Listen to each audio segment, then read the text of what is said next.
terceiro ano, nós vamos trabalhar agora, essa semana, com o assunto de democracia. Na verdade, esse tema é muito bem comentado, não é verdade? Só que o que será que realmente é democracia? Você compreende bem esse conceito?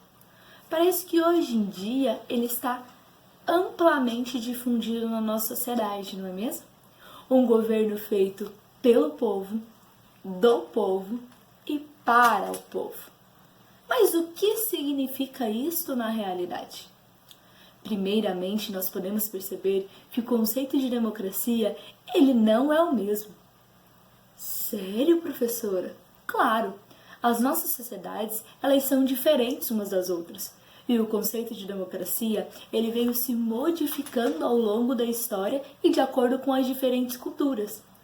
Nós podemos falar em democracia relacionados a direitos civis, a direitos políticos, a direitos sociais, e eles se divergem ao longo do tempo e, como eu bem falei, das sociedades. E é isso que nós veremos nessa aula aqui hoje. Como funciona esse regime democrático? Quais são as características de um regime democrático? Vem comigo que nós vamos responder a todas essas perguntas. Primeiramente, nós vamos perceber que eu tenho 3 tipos de conceitos de democracia.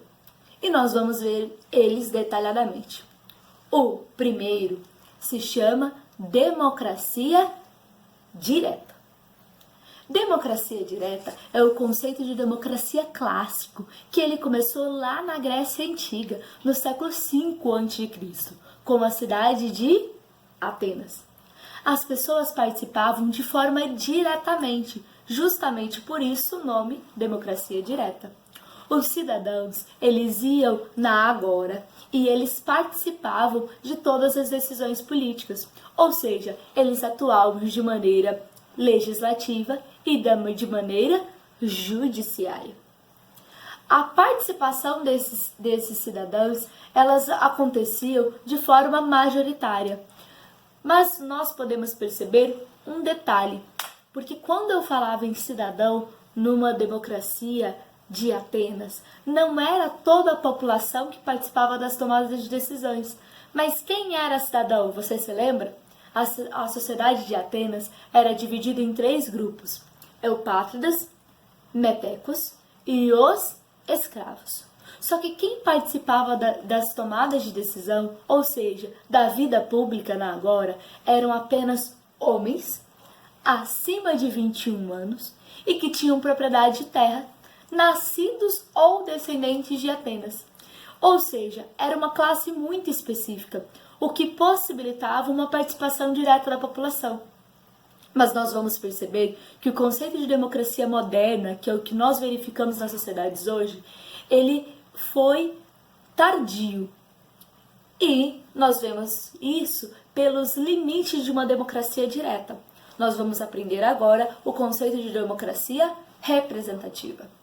Este conceito ele se deu entre os séculos XVII e os séculos XIX, com o pensamento das revoluções burguesas, e que ele aconteceu prioritariamente com o período histórico do Iluminismo e da independência dos Estados Unidos e Revolução Francesa, porque havia-se a necessidade de uma participação da população, porque em sociedades maiores existe a impossibilidade de uma democracia direta, justamente devido ao número de pessoas.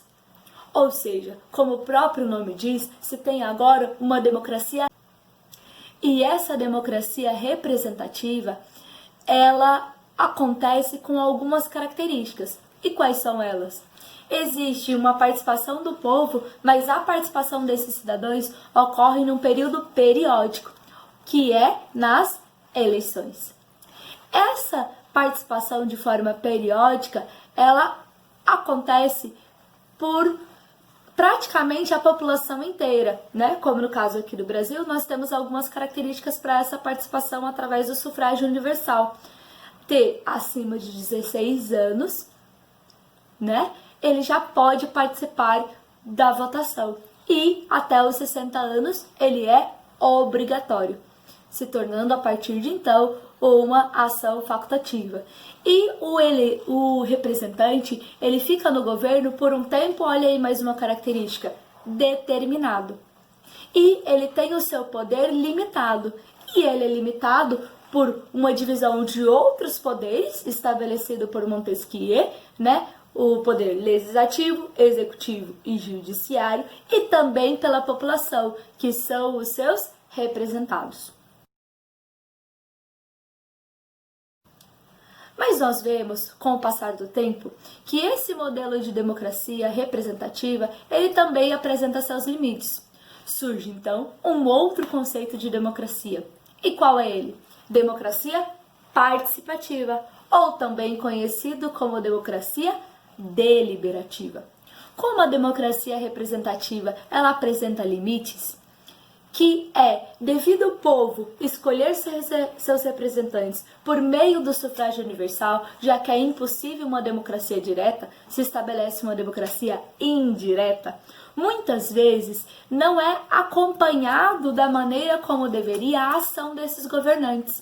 Então, o que acontece? O que, infelizmente, no Brasil, nós conhecemos muito bem, que é a corrupção.